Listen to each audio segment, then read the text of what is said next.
Hey, it's Johnny. Welcome back to my YouTube channel. And wait, what am I sitting on here? The- An iron? You know, if you were to ask me a fun fact about myself, I would say that I carry an iron everywhere I go. I'm not even joking. I have one in my car, I have one in my bedroom, I have one even in the bathroom, just in case if I wanted to drop it in my tub. But anyway, that is besides the point. Today we are going to have a story time, and it's going to be a fun one. Now, if you have emetophobia, make sure you close your eyes and close your ears, because it's going to get a little nasty. Now, I'm going to try my best to get the details right, and I might start talking about other stuff because I'm a yapper, but bear with me. We're going to start the story off in 2018, specifically in October.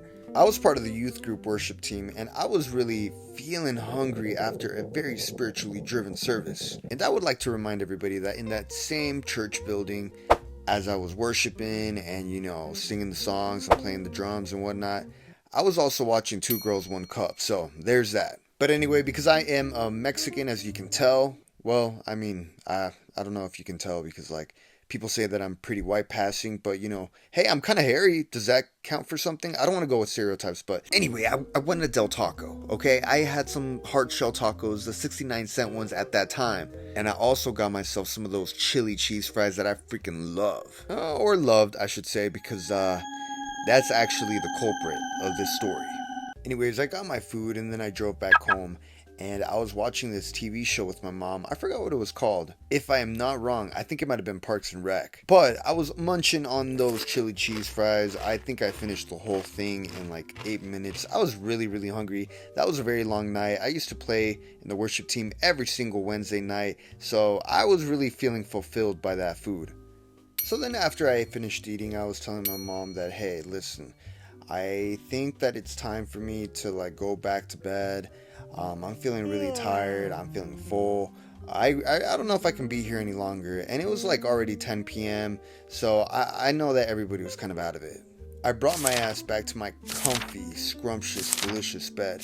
I started reading a book. And no, it was not A Little Life. I barely got this book recently. I actually think it was one of the Thrawn books, the Star Wars ones. And I'm a nerd. Okay, whatever. But I was heavily invested in the plot until I started feeling some discomfort in my stomach. I felt extremely bloated. I needed to let out some toxic fumes. And at that time, I thought it was just, hey, I got IBS. It's a normal occurrence. I just need to take a pill and that's it. But then I began to worry after an hour because the pain wasn't leaving and it was actually getting worse. As someone who struggles with emetophobia, and if you don't know what that is the fear of vomit. I started to panic. I was about to spiral because I'm thinking, hey, this stomach ache is not getting any better. It's actually getting very worse. Clearly, I don't know English. I meant it's getting very bad. So to avoid any panic, I decided to pull that book out again and read a couple more pages. I was trying to essentially distract my brain. But the pain got worse and I had to lay completely down because I was not having it. And I don't know if you guys can relate, but when you got a stomach ache and your stomach just feels a little hot, not the good kind. That's how I was feeling, and I felt like my stomach was just inflating like a balloon the whole entire time. Now, at that time, I was not really knowledgeable in medication. If I had a stomach ache, I would just try to find the nearest ibuprofen, 800 milligrams, and eat that up. And then I would just hope that my stomach ache would go away, and you know what? Typically, it would. But this time, it wasn't really doing anything, nothing at all. So when that wasn't working, I took my ass to the shower, put it on full blast heat. That shower was not helping at all. As a matter of fact, it made it worse. And now I kind of understand because people have been telling me that when you take a hot shower, it makes you want to go poo. I guess it relaxes the muscles or the intestines. I don't know. I didn't really pay attention. Then all of a sudden, the burping came in. And of course, these were not the typical burps. These burps were associated with the nausea and the stomach ache. These burps were associated with that sour taste in the back of your throat. You know which one I'm talking about? I feel like you do. I began to panic. I was grabbing the shower curtains. It was a whole mess. I was just wet and naked. I was so scared of what was to come that I ended up putting some worship music in the background, started speaking in tongues. Obashata. I turned off the water and got the clever idea to get myself a lime LaCroix from the refrigerator. During my childhood, anytime that I had a stomach ache, my family would tell me to drink a Sprite or a 7-Up, because apparently that would make your stomach feel a whole lot better. So in this situation, I thought, hey, maybe a LaCroix is gonna do something. Maybe it has the same effect. I don't know. So I ran to the refrigerator. Mind you, it is midnight by this point. Got myself a LaCroix, went back into the bathroom, and started chugging that. The stomach pain intensified, and my toes were curling, but not in the good way. I already had my clothes on because, again, I got out of the shower earlier to get the LaCroix, but then I quickly took off my clothes once again because I felt like, no, I cannot V-word while I have clothes on. For some reason, I don't know why I thought that, but I thought I needed to take my clothes off. So I did exactly that, and I started to heavily grip on that toilet. And to make matters worse, I don't think I cleaned that toilet for like a week, so that made me really upset. That worship music was blasting in the background. I started praying, I started pleading to God. I was telling him, I'm not gonna watch those 2-minute videos on Twitter anymore. Like, if you do this for me, bro, like, we're good. Sweat was dripping down my face. My butt was clenching.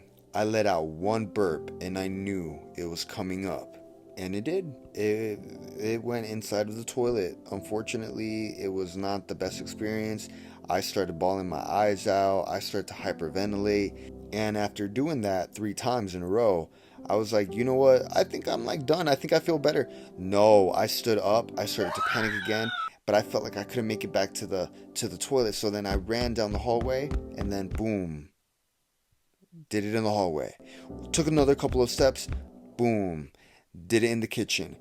Then I started to panic, and I was like, no, I need to stop doing this. I need to stop doing this. Like, let me get myself a gum. And I ran to the garage to get myself some gum for my car.